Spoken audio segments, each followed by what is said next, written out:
With the version 2.7 livestream behind us and the banners now confirmed, it's finally time to sit down and ask the big question: are the new characters really worth your Astrites? We're going to look at the updated team damage numbers after the most recent beta changes for both Galbrena and Qiuyuan. See how Galbrena performs without echo skill buffers like Qiuyuan and Furlova, and then dive into a proper value analysis before we head into version 2.8 with Chisa and Cartethyia, and eventually the new region in 3.0. Starting with Phase 1, we'll be getting Galbrena and Lupa, a fusion duo that work together naturally. Then in Phase 2, Zanny and Qiuyuan will be joining. Just like Galbrena, rely heavily on echo skill damage followed by heavy attack damage. But here's something important that people often miss. Echo skill damage is counted completely separately from heavy attack damage, which means any heavy attack bonus you get from weapons or other characters does not boost echo skills at all. And since echo skills make up the majority of their damage, that changes how we look at certain supports. This is where the first big question comes in. Do Mortefi and Iuno actually work with Galbrena? If you look closely at Galbrena's kid, her resonant skill intro, her basic attack chains from stage 1 to 3, her heavy attack stage 1 and 2, her dodge counter, her resonant skill, and even the first hit of her resonance liberation are all considered heavy attack damage.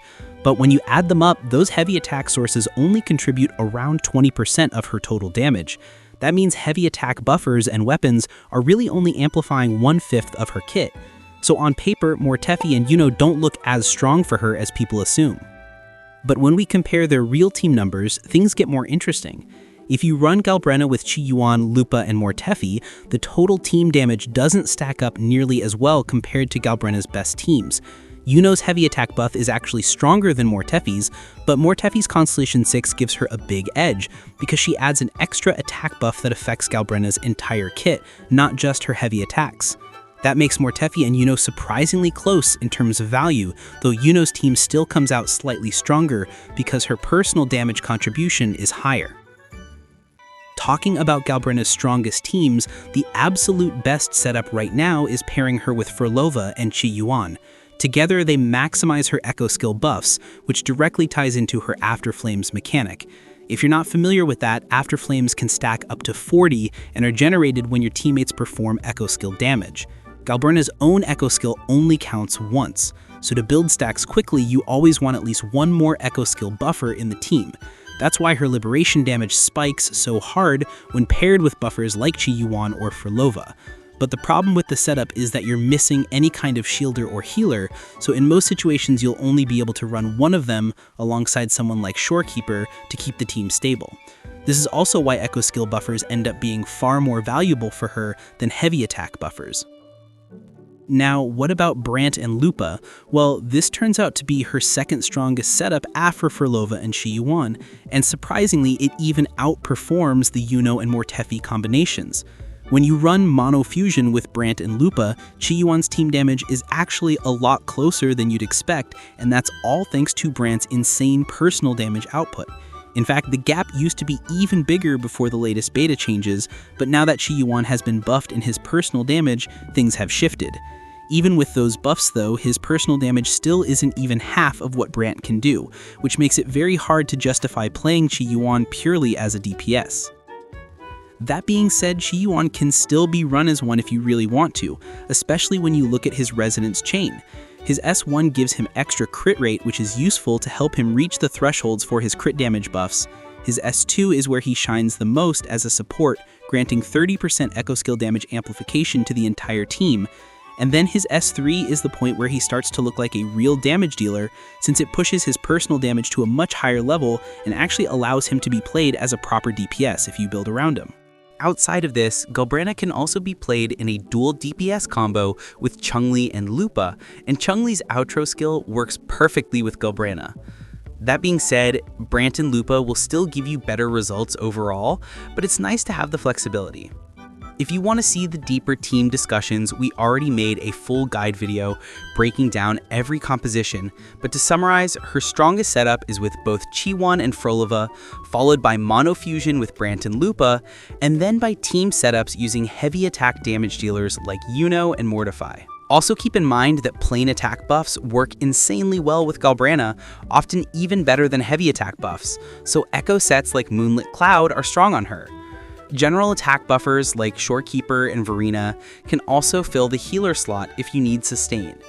And since most of the endgame content can be cleared without a healer, you can always go for a dual DPS setup, for example pairing her with Chun-Li, or running her together with both Frolova and Qiuyuan.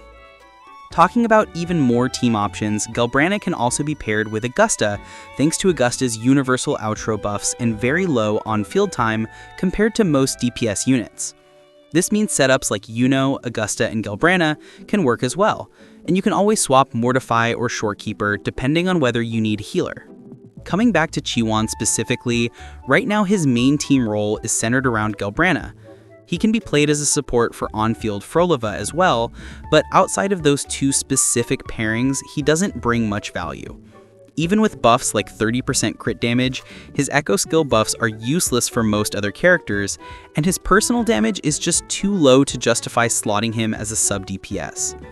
So at the end of the day, Qiuyuan is only really useful if you already have either Frolova or Galbrena. Without them, he's an easy skip. So what about overall value? Galbrena definitely counts as one of the strongest DPS characters right now, on a similar level to Cartethyia and Augusta, but she's also much more restricted compared to Augusta, who has insane free-to-play team options and can easily be run in dual DPS setups.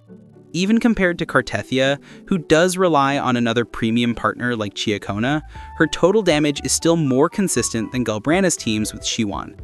In some ways, Galbrena feels similar to Zani's situation, but she has more flexibility thanks to Mono Fusion, which brings her much closer to her premium setups than Zani could manage.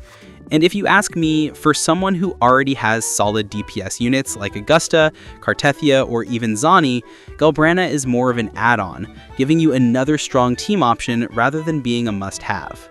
She isn't as meta-shaping as Cartethyia was when she released, especially with version 2.8 bringing in DPS units like Cartethyia again, and hopefully Chisa, who looks to be Havoc and might even introduce us to a completely new mechanic or damage tier.